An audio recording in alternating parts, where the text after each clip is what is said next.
Funding for This Is Nashville comes from you, our listeners, and Music City Prep Clinic, Nashville-based provider for PrEP and offering comprehensive sexual health services in an environment designed to be safe, professional, and shame-free. Learn more at musiccityprep.org.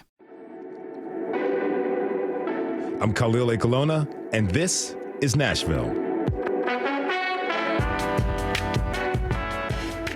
Today's show is all about comic books, graphic novels, newspaper cartoon strips. They're all beautiful ways to tell stories. Now, part of the reason we're talking about these things today is because this past Saturday was Free Comic Book Day. It's a nationwide event and the biggest day of the year for comic book sellers.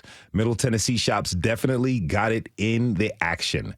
WPLN digital editor Rachel Iacovoni visited one such spot after the rush. The sun's beginning to set on this Saturday night, and I'm just now pulling into a strip mall in Madison. Other shops in the plaza may have changed over the years, but this spot has been a staple for local comic book fans since the 80s. Hello. Hi there. Danny Hayes works here.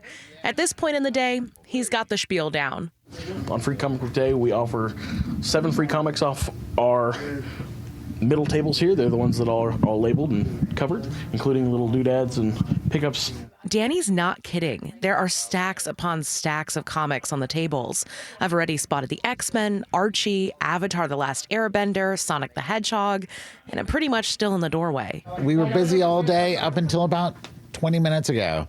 So today, for the comic book industry, this is our Black Friday. That's Larry Miller, the owner of Comic City 2. Every time we do something like this, we always get new people that we start seeing every month or every couple of weeks. And a lot of people just haven't had a chance to get out since, the last couple of years. This annual event was rearranged or canceled due to the pandemic, so people are really excited to have it back. It's really more than just an event. Larry says customers are happy to have community back. The store doesn't just carry comics, though there are a lot of them.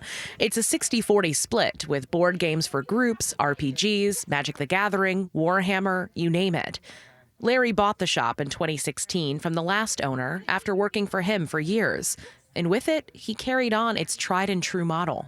We really focus on our customer base and our community, and that's what keeps us in business, and that's one thing everybody's missed. Talking with Larry, you can tell he knows a lot, but that wasn't always the case. The bad experience I had as a kid, in the comic book store was, I want to read this, where do I begin? They're like, just over there somewhere, blah, blah, blah. We don't want to repeat that. That means fielding questions sometimes, like, hey, where can I find the Walking Dead comic the made-for-TV character first appears in? But Larry says he wouldn't change that. Here you get exposed to everything, so you're much more likely to pick up and see something physically and have it catch your eye and compel you to read it than, I should read this because I read that. Whatever, As much as, the apps would like to be able to tell you and suggest to you what the next thing is, somebody like me or anybody in a store that has a little bit of knowledge thereof can lead you a lot better. And the artificial intelligence hasn't gotten that good yet. One day, maybe it will, but because we're a community, you can't do that online. And you definitely can't go home without a Free Comic Book Day issue of Star Wars and Avengers and Legend of Korra and Steven Universe and Pokemon and Buffy the Vampire Slayer. That is a good haul right there. Steven Universe is my jam. One of the comics available for free this year was written and illustrated by my first guest. Well, just the first 20 pages, but it's definitely enough to draw you in. It Won't Always Be Like This comes out later this year, and author and illustrator Malika Gharib joins me now in studio. Malika, welcome to This Is Nashville. Hi, thank you so much for having me. Thank you for being here. So, like I said, a sample of your forthcoming novel, It Won't Always Be Like This, is a part of Free Comic Book Day this past weekend. What was it like for you to be there? I think it was just wild to see that my comic, an indie comic in the world of comics, was placed next to superhero comics with really, really recognizable names. These are brand names. We're talking like Teenage Mutant Ninja Turtles, Captain Underpants, Buffy the Vampire Slayer, and there was my comic. And what's amazing is that this comic is Free Comic Book Day is global. I had, I saw something that in Seoul, South Korea, Free Comic Book Day comics were there, including my book. And I just had so much fun scrolling through social media afterwards and seeing people include my book as part of their hauls, right alongside like X-Men. It was one of the few titles that were truly indie. So I was just over the moon. Did you grab any free titles yourself? Yeah, I was thinking of my 3 nephews who I was going to see on Sunday night, so I grabbed them stuff. I could only get 5, which was I heard that people travel from comic book shop to comic book shop to to get all 45 titles. Oh wow! So yeah, I only got 5, but I got mostly Superman stuff for them. Okay. Yeah. Okay. Kal-El, I like his name. So I've only seen 20 pages of it, but tell me a little bit more about your new book. Yeah. So this book is about it's about every summer I used to visit my dad in the Middle East. My dad lives in Egypt, growing up from age 9 to 25. And I used to, one year when I arrived, my dad told me that he had gotten remarried. And so the book is essentially about trying to fit in with a blended family, but it just so happens to take place in a Muslim Egyptian home, which I think that there's not that much literature about in general in the U.S., and a lot of misunderstanding about Egyptian, Arab, Muslim, Middle Eastern cultures. And I think that this provides where I'm literally taking you inside the home of our family and sort of talking about what it was like to fit in for me, not in terms of my identity, but in terms of being just a part of this new family. Why did you decide to focus on this particular part of your childhood? Yeah, because so I previously wrote a book called I Was Their American Dream, which focused about my culture and identity and my relationship to being Filipino, Egyptian American, and the daughter of immigrants. And I really wanted to focus on this part of my life because I wanted to convey something very universal, which was what is it like to make relationships with people without culture, without knowledge of religion, without knowledge of social norms and expectations, without knowledge of language. It is possible, as I discover and learn in my book, to forge these very powerful relationships without anything at all. And so I think it conveys a probably very much needed message about people, immigrants nowadays trying to get along with each other. You mentioned your first book, I Was Their American Dream. I want to get back to that really quickly. Can you tell me, how did you come to put that together? Yeah, so I actually was inspired to draw these comics for my Instagram after in 2016, around the time of the Trump election, because I was hearing a lot of anti-immigrant rhetoric in the media and in the zeitgeist. For example, immigrants don't belong here. Why are Muslims terrorists? Which was something that we had heard, what I had heard when I was growing up after 9/11. And, they're taking our jobs, bad hombres, you remember that rhetoric. Mm-hmm. And I felt like that was the first time in my life, in my adulthood, but I was like, wait a second, I thought we were cool, America. Guess not. So I started drawing these comics about my dad. This is the Muslim, Egyptian, Arab man who America fears. He loves Tom Hanks. He loves eating fried chicken, and he loves gardening. And I tried to push back on these narratives that we were seeing. And pretty soon I had 40 comics and then nearly 100. And then somebody reached out for a book deal. Have you always been drawing since birth? No, not really. I was always a doodler. Okay. And I really wanted to go to art school because I felt like I was more of a creative type, but my parents wouldn't let me, typical immigrant parents. And I actually came up in the zine community in my 20s, which was I was making these independent magazines, and I would include my doodles in them. Why? Because it was my zine, so I could do whatever I want with it. And my comics have so much naivete in drawing, and I don't like my style at all, but that's literally just what comes out of my my hands when I draw. But it wasn't until the book when I started actually like learning how to use a computer to draw formal comics and that type of thing. I want to ask you about that a little bit later, but how is writing for comics different than other forms of writing? Yeah. So I find drawing and writing comics a little bit like poetry. So you have these elements, you have very few elements that you can work with.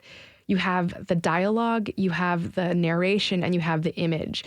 And all three of them must communicate something together, and that's part of the challenge. And for me personally, I love to add as few words and images and dialogue as possible. I want there to be space for your imagination to interpret what you're looking at on the page. So for example, here's an example of something fun about drawing comics. You can draw a couple kissing, for example, and that's a beautiful image. But then the narration says, I hate this man. And then the dialogue says, like, I love you so much. So, you know, each of those things isolated say totally different things. But when you see it all together, you have a totally different message. Mm-hmm. So I feel like when I'm drawing comics, I'm kind of like, you know, doing like a Rubik's Cube, like trying to figure out like the best combination of elements to get to like what I'm trying to say with few words as possible. Now, going from making zines to a graphic memoir is quite a jump. Yeah. Oh my gosh. I was like freaking out when they told me that the book publisher told me that they wanted like a continuous storyline for 160 pages. Mm-hmm. And I was like, I do not know how to do that. I literally do not know how to do that. I also am not even a cartoonist, so I don't know how I'm going to do that. And I just pretended like there was 9 chapters. I just like worked backwards. I was like, what is the longest zine I've ever made? 20 pages. Okay, I'm going to cut the book into 20 pages each, and that was the chapters. And if you actually read them, they're all standalone like comics. Like I didn't know how to like craft like one continuous narrative. So I pretended like the book was 9 zines. Okay. Yeah. You mentioned before about working with a computer, learning how to draw on a computer. So first question I'm going to ask, your preference, drawing by hand or drawing with a computer? Oh my gosh. I used to I like drawing with a computer now because it makes so many shortcuts. You can enlarge things. You don't have to redraw. You can erase your mistakes, you know, Control Alt Delete and erase it. You can color things. You don't have to get messy. But that was a really steep learning curve for me in my first book because I didn't even know how to hold the pen. Drawing on a tablet is so different from drawing on a piece of paper and drawing with a pencil because you just don't know, like the feel of the tablet underneath your pen is like, it's just a different experience. I was also using the type of tablet where I had to look at a screen while drawing. So it was so complicated. I ended up getting carpal tunnel syndrome. So wow. I don't recommend it, but I do recommend it. So I don't know what to say. Physical therapy. Yeah, exactly. I did do physical therapy. Yeah. I'm glad. So, but it's almost like you're a superhero yourself. You know, by day, you're a science desk editor, NPR, and on your off time, here you are creating these graphic memoirs. I want to know, have the two ever met somewhere? Yeah. After my book came out, my editor, my manager at NPR was like, hey, you should do comics for us. And I was like, yeah, that sounds fun. And my first major comic I did for NPR was the pandemic had just happened.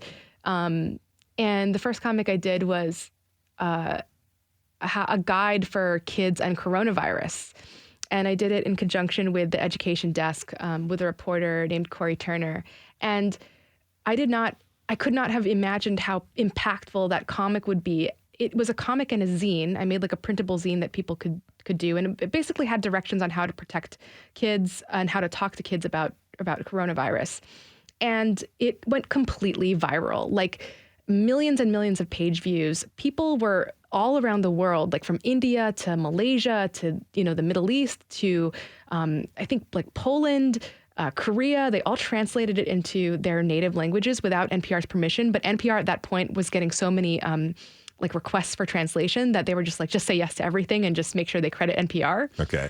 And I saw pictures of people like giving it out to school children and enlarging it and putting it up in like libraries. And for me, I was like, that is the power of comics. Like, it transcends, it's so commercial in its ability to get to people in a way that maybe just a regular story without imagery would have done. And we've seen that. I mean, you go to restrooms, you go to anywhere, we see the illustrations of telling us how to properly wash our hands, right? How to properly socially distance. And so the imagery of illustrations is definitely something that kind of helped us through life. I want to ask you this.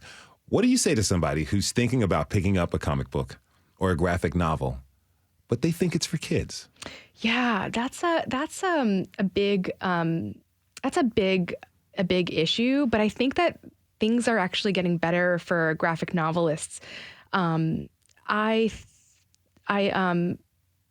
such an interesting question. I still don't know how to answer that. I would say to that person that they should check out some other graphic novels like Persepolis and Mouse, and then come back to me and say whether they think it's for kids, because it can have some very adult themes, and it's its own format. It's its own, the storytelling style is so powerful, and it's not just for children.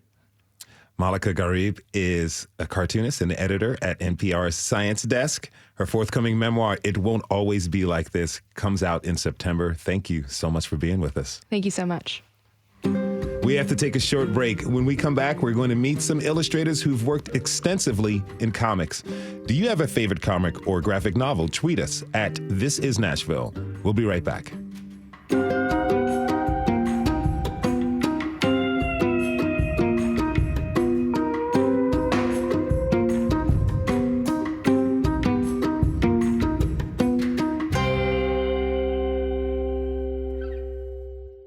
Funding for This Is Nashville comes from you, our listeners, and Music City Prep Clinic, Nashville-based provider for PrEP and offering comprehensive sexual health services in an environment designed to be safe, professional, and shame-free. Learn more at musiccityprep.org. I'm Khalil A. Colonna, and this is Nashville. Today, we're talking comics. Whether it's showcasing the adventure of a larger-than-life superhero or immersing us in historical events, comics have a way of helping us to visualize new worlds and perspectives. You don't have to look any further than the Marvel Cinematic Universe to see that comic books continue to have a huge influence on pop culture. But when we do look beyond the MCU, we see that comics and graphic novels draw readers of all ages and backgrounds and tell all kinds of stories. Some of them are even true. My next guests have worked in comics for years, and there's a good chance you've seen their work. Janet K. Lee is an illustrator and artist who's done work for Marvel and DC, in addition to her own art. And Anika Orrock is an illustrator and cartoonist who's also the author of The Incredible Woman of the All-American Girls Professional Baseball League. I'm happy to have you both join the show. Janet, I'll start with you. Tell me, how did you get started working in comics? Oh, it's a weird story. I was working as a buyer at Ingram Book Company in Nashville and started doing some artwork on the side. A friend of mine who worked for Marvel wrote a book around 3 pieces of artwork I had done, and it went on to win an Eisner, and that sort of launched my career in comics. That is a nice way to get in. So with all that, fast forward a little bit, you ended up doing covers for Marvel and DC. Question for you, have you gotten to do any interiors of the comics as well? I have. They're non-superhero comics. I've done 2 Jane Austen adaptations for Marvel, and the work I did for DC was it was for Vertigo, and it was an anthology. The story didn't end up coming out, but they were great to work with at the time. So. But still not superheroes. I do everything but superheroes, apparently. I was wondering if the Jane Austen adaptation suddenly had them like firing photon lasers out of their eyes or anything, but no, nothing like that. No, unfortunately not. Just straight up Jane Austen. Nika, how about you? How'd you get your start? At a kitchen table when I was 3 years old, I think, probably, in regards to, professionally getting paid. Really, it just was I just was always drawing and always had some sort of peripherally creative job that wasn't really anything that filled my soul or maybe utilized the skills or anything that I had acquired. But it was really just through drawing that trying those peripherally creative jobs all the time, realizing, okay, I definitely don't want to do this. Okay, I definitely don't want to do this. And then just kind of going until something clicked. And that something was actually just really telling my own stories and digging for stories. And through that, discovering it's kind of somewhat accidentally stories of women, of other women that had just sort of been buried or fictionalized or, that, and it was just kind of like, I've always described it as like pulling a loose thread on a sweater, and then it just kind of keeps coming and coming, and you're like, oh my God, this is how did I not know about these stories? And wanting to share them and tell them and bring them to light, just using what I had, which is storytelling and drawing, and then seeing people respond to that and catching on, and then that leading to other opportunities and the book, and now future books and graphic novels that I'm really looking forward to. So it wasn't an Eisner Award, which is so cool. That's really cool, Janet. But yeah. I want to get to this hidden histories a little bit later, but you kind of jokingly referred to it, like 3 years old at the kitchen table. I understand that this kind of thing runs in your family, right? Yes. I come from a long line of cartooning. Yes. Yeah, my grandfather was a cartoonist, and that's how he started out, and he kind of did that on the side, and then he started writing on the side and eventually became a really well-known and beloved newspaper columnist in the San Francisco Bay Area. But my dad drew, everyone in my family is always kind of, like Malika was saying, doodlers. And my grandfather, I think, was the only one that really took it to like somewhat of a professional level. But I think I really learned a lot just from sitting at the kitchen table watching him and my dad draw. That was probably my earliest education. That's beautiful. Janet, you are working on a new book that you're both illustrating and writing.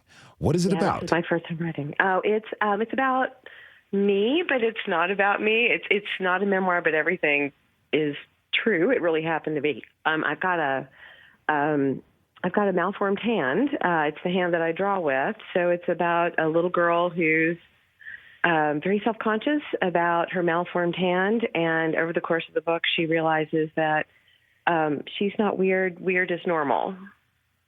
I love that. Now, both writing and illustrating a book sounds like a big undertaking. How are you handling that? I am lucky. I have an excellent editor who's kind of ushering me through it.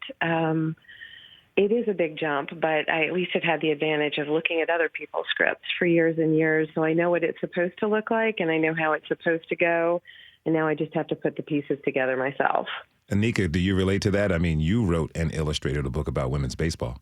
Absolutely. And in fact, when the editor first approached me at Chronicle Books and said that they were interested in doing it, my initial pitch was just to share stories of the women who had played with an adjacent illustration. And she said, well, it's been a long time since they played. It's been 25 years since A League of Their Own, the movie, came out, which is pretty much everybody's sort of pop. Hold on.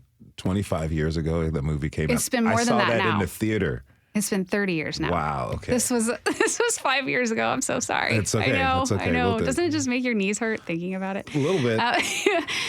Yeah, and she said, well, it's everybody's, that's sort of everybody's touchstone, even though it's fictionalized. So we want the whole thing. We want the whole history, which really excited me. But my first question to her was, well, okay, great. Who's going to write it? And she just looked at me like, duh. She said, well, you are.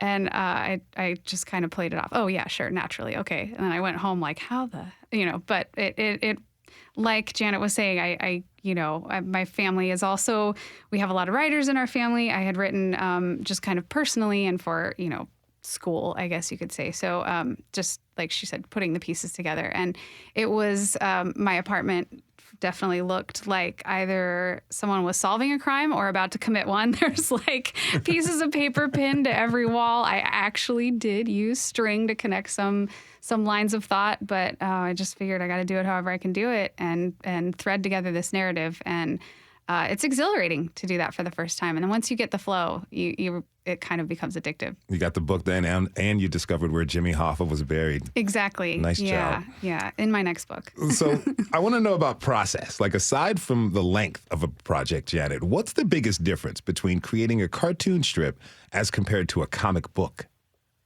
Oh, goodness. Well, I mean, a strip is really distilled. It's just sort of a moment that you're picking up. And the difference between illustrating someone else's work and your own is that you're sort of getting blank page syndrome a little bit. You know, you at least have a starting point for putting the jigsaw puzzle together when you're looking at someone else's words. But I mean, the process for me, I think I'm still figuring it out. I started out thinking I was going to do things one way. I tend to think of things really visually, so I thought I would be drawing little thumbnails as I wrote, but I kept to make so many changes that I had to revise all of that and go back to just writing full script, so panel by panel and describing what I want done and hoping I remember at the end of it. Anika, tell us about your process. Is blank page syndrome a real thing for you? Oh, yeah. I hope it's a real thing for everyone. Otherwise, I'm doing it wrong. But there's kind of a lot of opportunity with that. You know, I think one fun thing about writing and illustrating your own comic or book is that you get the opportunity to allow things to inform one another. So there's sometimes where, like, the words are flowing and the imagery was not, and vice versa. And when all of those things are coming from the same place and they're commingling in the same brain, I guess, so to speak, it gives you the opportunity to really tweak things on one end and tweak things on the other end. Kind of like Malika was talking about earlier, where you can convey a whole lot of message in one space. You can think, what do I want, like, the one takeaway to be? And that can sort of inform whatever direction you go, visually or written. And so, yeah, it's definitely a real thing, and it's frustrating at times, but I've just found one foot in front of the other. You know, you eventually kind of come back. Like, it'll always come to me in that half-wake, half-asleep spot where I'm focusing on one other page and trying to figure something out, and all of a sudden I'll be like, oh, I got it. I got what I'm going to do, like 100 pages back. And, you know, that's the phone call you can make to yourself in the middle of the night that you can't make to your editor or your illustrator. So. Very true. Now, do either of you ever have emotional reactions when creating your work? Anika? Oh, all the time. All the time. I was actually telling someone this recently that it's a little embarrassing to share this, but sometimes, you know, I don't know how many other creatives feel like this, but it's been written about that sometimes you feel almost like you're just sort of this, like, just like a blob, like a physical conduit for some other, like, ideas that are floating in the air.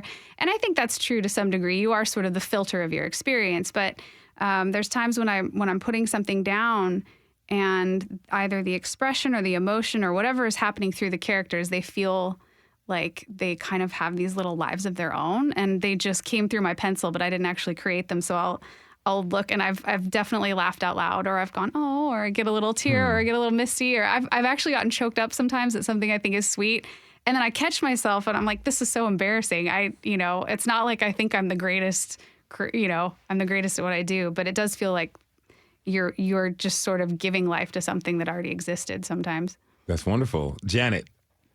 Yeah, she's completely correct. Annika's 100% correct. It's one of those situations, and I think there's an addendum when you're illustrating someone else's work as opposed to just doing your own. A lot of the pieces of the puzzle are finding out ways that you can, both visually and with words, really sort of fully convey the emotion that you're wanting to get out there.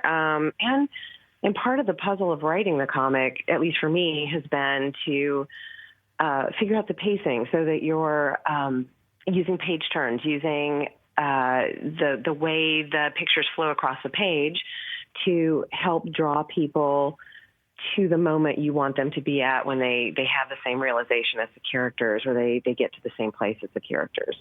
If you're just tuning in, this is Nashville, and I'm your host, Khalil Ekalona. We're talking with local artists and illustrators Janet K. Lee and Anika Orock about their work and what inspires them. We have a tweet from This is Nashville from Emily Kimmelum, who says, "My favorite graphic novel is Tide Song, and D and Doggos by Scott Underhill coming soon. Hashtag not just for kids. Check it out, y'all. Scott Underhill is joining us later on in the show, but I wanted to pick up on a piece of that, the hashtag. We talked about this before the break. Who are comic books and graphic novels for? Janet. Comic books are, I like to say that comics are a medium, not a genre. Actually, I think my friend Amy, too, came up with this. She wrote a couple of the books I did. But that's because it's just a way of telling the story. It's not a genre in and of itself. So you have everything from one of my favorites, which was, believe it or not, the 9/11 Commission report that was done in graphic novel form. It made it so much more understandable than trying to read that dense prose. And you can find anything you want to in comics. Comics are for everybody. Anika, I understand that the history of women in cartooning has been kind of a driving force for you. Is that right? Absolutely. Yeah. In cartooning, in animation, what came to be in baseball, it was actually through doing that, discovering some of these stories. I had heroes growing up, and admittedly, most of them were men because those were the heroes that were portrayed. I grew up loving animation. So between Warner Brothers and Disney, the famed creators at Disney are literally called the 9 Old Men. And we're only recently are these stories being sort of excavated, written about. But what's exciting to me is that a lot of these stories, like Janet is saying, they're very academic. A lot of them are very dry. I'm very grateful to the people who are doing this research, of course, but I think that's where we get to come in with comics and creating visual interpretations of these stories is accessibility and making it for everyone. And I do just feel it's exciting. I find my own heroes in these stories. It's and I think they deserve that. They deserve to have these stories brought out to people. And also, what I'm finding is that a lot of these stories that have been buried for so long, that I'm just finding like 90% of these stories are white women. And it's like if we're only hearing about these stories now, like 20, 30, 50, 150 years later, what stories have we not yet found? And sadly, what stories may we never know? So that is a driving force for me. Some folks don't recognize that if they head out to Free Comic Book Day, they'll see folks from all aspects of our society. Today, more and more people can find a comic that they can see themselves in and connect to that story. That kind of comes down to representation, which you were just talking about with Anika. Do you think it's important to be able to see yourselves in comics? Janet? Absolutely, 100%. I can't tell you, I just spent the weekend at Portsmouth Comic-Con in the UK, and I can't tell you how many kids I was talking to who came up and described seeing themselves for the first time in a particular comic, their background, their particular experiences. It can be a really powerful moment for them. Adults too, I'm sure. But I was mostly hearing from kids, so I know it's really effective for them. But, if you see yourself, you see it, you can dream it, Yeah, I hear that. Anika? Absolutely. Oh, I mean, and, I think it's so beautiful that we can open these doors and pass these things on to younger generations and to kids. But I will say it's like never, ever too late. I was in my 30s when I started discovering stories of women who had played professional baseball. And then that, like I said, sort of that unraveling and finding really incredibly influential, necessary women in like Disney animation in the 30s and 40s, women in cartooning that, made a huge difference in how like Jackie Orms changed, just with her comic strip and cartoons, actually influenced the way that Black women were portrayed in media in general, just through what she did with that. So discovering, I discovered a lot of these women in my 30s and that empowered me and made me feel like I was seeing a part of myself through that. And actually, I think I don't know how many years it's been, but there's a really great conversation on YouTube between, and I'm forgetting his name, gentleman who was on The Daily Show, talking about Franklin, the introduction of Franklin to Peanuts cartoons. And there's a really great conversation with that really touches on what you're saying. That's just really cool. Illustrator and cartoonists Anika Orrock and Janet K. Lee, thank you both so much for being with us today. Thank you. This has been great. We're going to take a quick break. When we come back, we'll take a look at some do-it-yourself aspects of comics and illustration. And have you thought about trying your hand at cartooning or illustration? Tweet us at This Is Nashville. We'll be right back.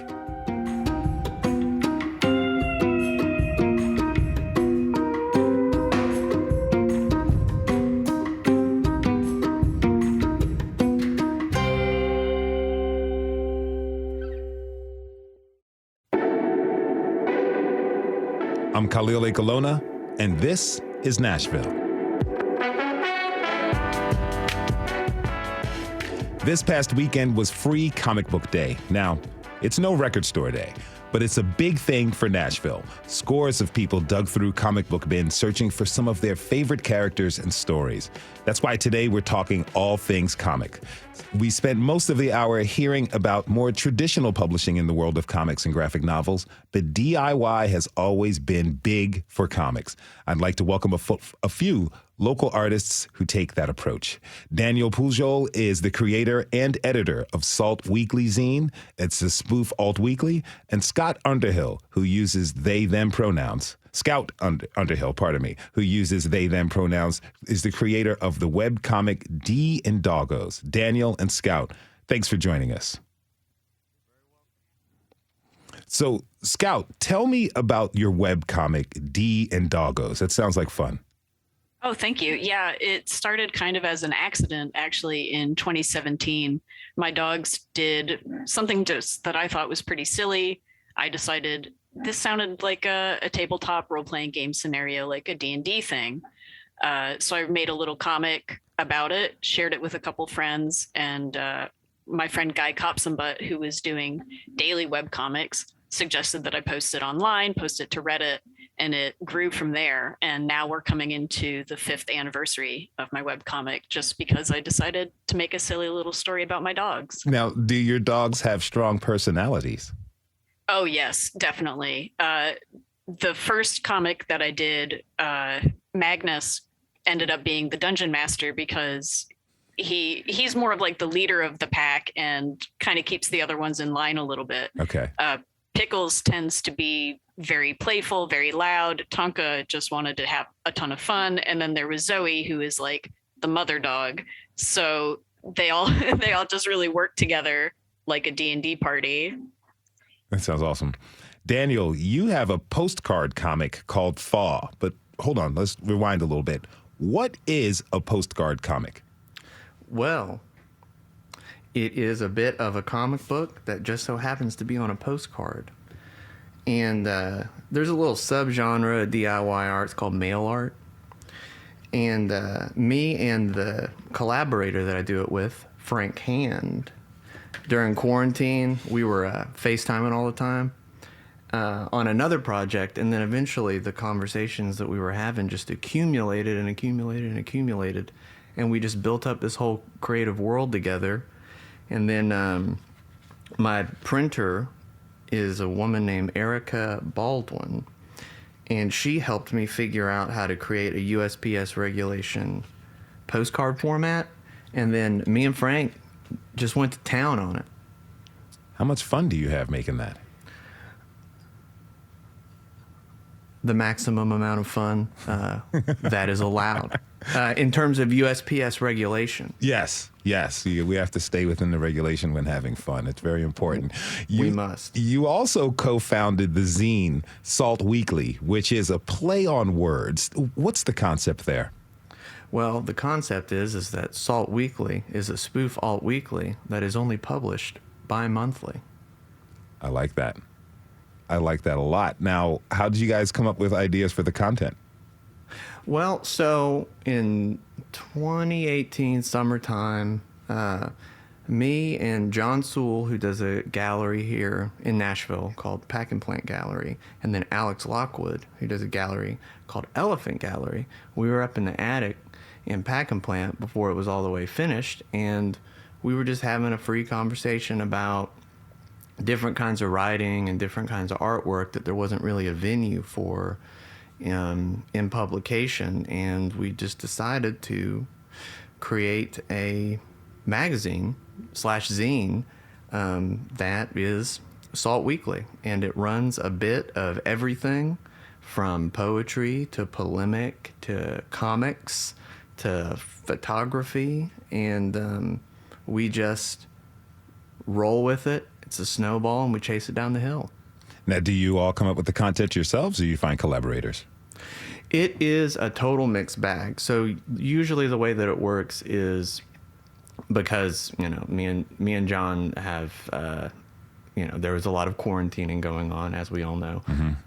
It's basically we riff through a text thread or in person. We come up with a series of motifs, and each issue has a motif. We announce the motif, and we call open submissions. So the open submissions are going to be riffs from all different kinds of people and all different kinds of mediums on that motif.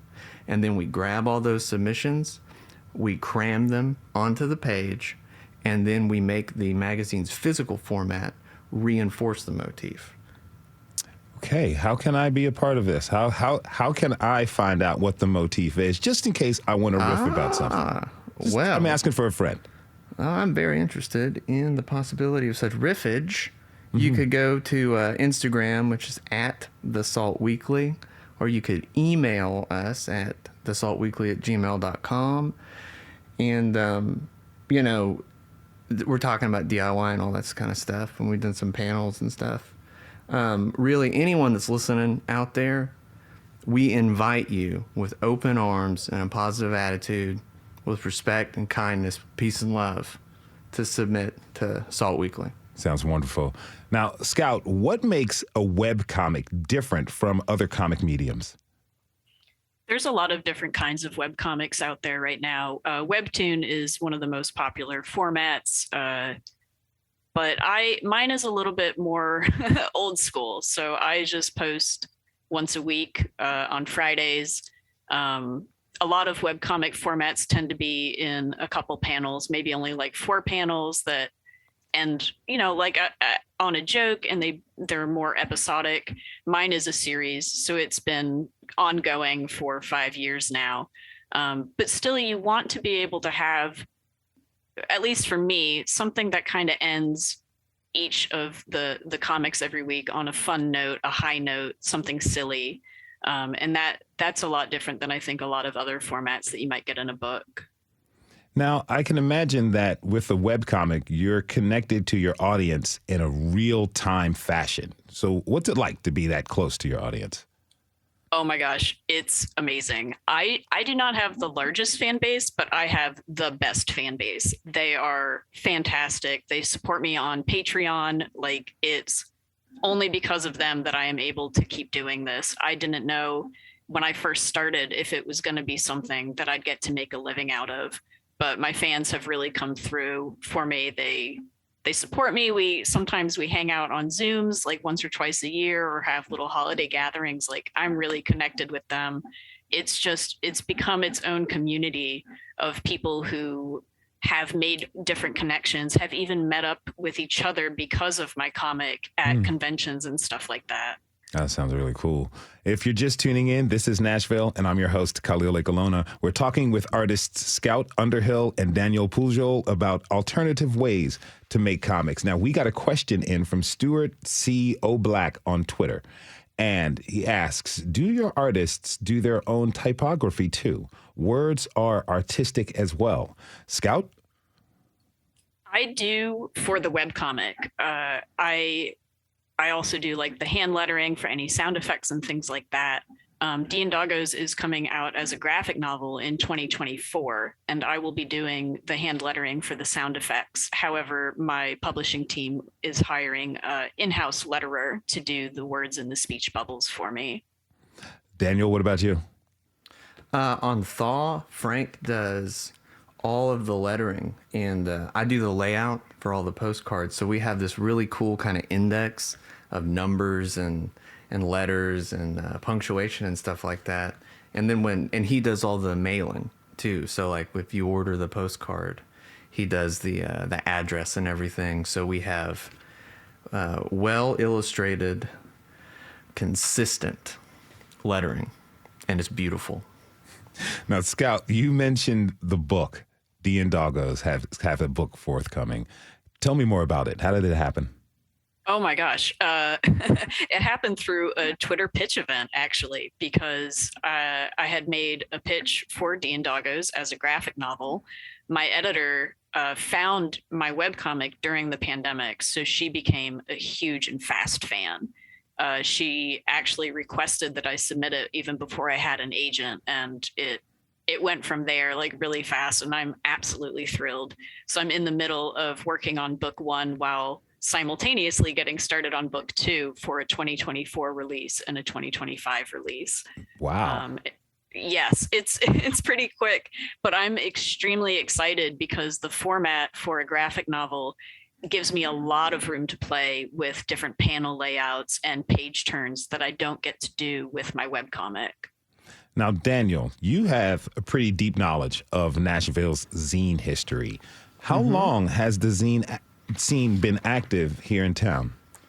Well, that's a fantastic question. I can be pretty didactic about it because John Sewell, Mary Mancini, and Alan Sullivan, going all the way back to about 80s punk rock stuff here in Nashville, have helped me check the veracity of a little short list. So it seems like about the earliest is a dateless one by Dave Willey called Dixine, but the one that starts off being trackable is called Nashville Intelligence Report by Andy Anderson, which ran from 1982 to 1985, followed up by Anthem by Keith Gordon in 1983, Peacock Parade in 1983, Blast by David Willey in 1984, Weasel Weekly by Lee Carr in 1985, Fireplace Whiskey Journal by Tom Wood, 1988, House of Pain by Donnie and April Kendall in 1990 to 1992, Tag by David Willey in 2002, We Close by Kevin Riley in 2014, and Salt Weekly by John Sewell, Daniel Pujol, and Alex Lockwood, 2018 to the present. I love some of the titles. Fireplace Whiskey Journal. I have to read that. I definitely have to read that one. Yeah, John is collecting archives of a bunch of that stuff, which you go over to that Pack and Plant gallery. You can talk to him about that. He is doing an excellent job archiving all this stuff. Sounds like it's been a pretty tight community. And I understand, Scout, that there's a tight community of illustrators in Nashville. Yes, there is. Actually, that's how I've really started on this illustrator journey. There's a group of illustrators here for the Society of Children's Books Writers and Illustrators. So I joined that in 2016, and we've had monthly meetings that have really helped me grow as an illustrator, to just have that support group of friends who know the industry, can really help you, uplift you, and share advice and everything. And through the pandemic, we've continued to meet via Zoom every month, and it's been really fantastic. You know, I want to ask this question. Like, when you all create your work, and particularly in today's environment of audience interaction and influence, do you try to adapt your work to what the audience wants and to where the audience is acting in effect as your editors? Daniel, how do you approach that? I do not believe in any way, shape, or form that the audience is my editor. And I don't mean that in a I'm going to do whatever I want kind of thing, but because I'm going to be doing that anyway. But, you know, you got to make stuff finished for people so they can understand it. And I don't feel any pressure really with anything I make to do this kind of where's my burger sandwich artist Yelp style stuff with anything I ever do. Period. Scout, do you feel the same way? I mean, like you said, you've had a lot of supporters on Patreon, and people can stop supporting on Patreon if they decide they don't like the work you're coming with. What's your approach? They're not my editors. However, because I'm doing this weekly, sometimes I'll have a buffer of comics ready to go. But there are times where the audience has a better idea than what I planned, and I might just steal that idea a little bit. That works. You can give them credit. It works. I got one last question for you, Scott. Answer this for me, please. You know, what about the person who has an interesting idea, but they have no clue on how to get started? What's your advice to them? My advice for you is to just do it. just get started. If you look at Diondago's with the art style that I have now versus comic number 1, it has just evolved. If you're at all interested in creating anything, if you want to make comics, just start making comics. Don't think that you have to be prepared to do it. If you want to do it, you're already prepared. That is Scout Underhill, the creator of the webcomic Diondago's. They were joined by Daniel Pujol, co-creator of Salt Weekly. Thank to you both for being with us. Really appreciate it. We want to thank everyone who tuned in this hour. Tomorrow, as the conflict in Ukraine rages into its 3rd month, we're going to check in on Nashville's Ukrainian community. This is Nashville is a production of WPLN News and Nashville Public Radio. Listen back at thisisnashville.org or wherever you get your podcasts. Our producers are Steve Harush, Rose Gilbert, and Tasha A.F. Limley. Our digital lead is Anna Gallegos-Cannon. Michaela Elias is our technical director. Our executive producer is Andrea Tudhope. The masterminds behind the music are Larange and Namir Blade. Special thanks to John Sewell and Mary Mancini. The conversation doesn't end here. Tweet us at This Is Nashville. Find us on Facebook and Instagram and tell us what you want from our show by filling out our quick survey online. This is Nashville. I'm Khalil Ekalona. We'll see you tomorrow, everybody. And be good to each other.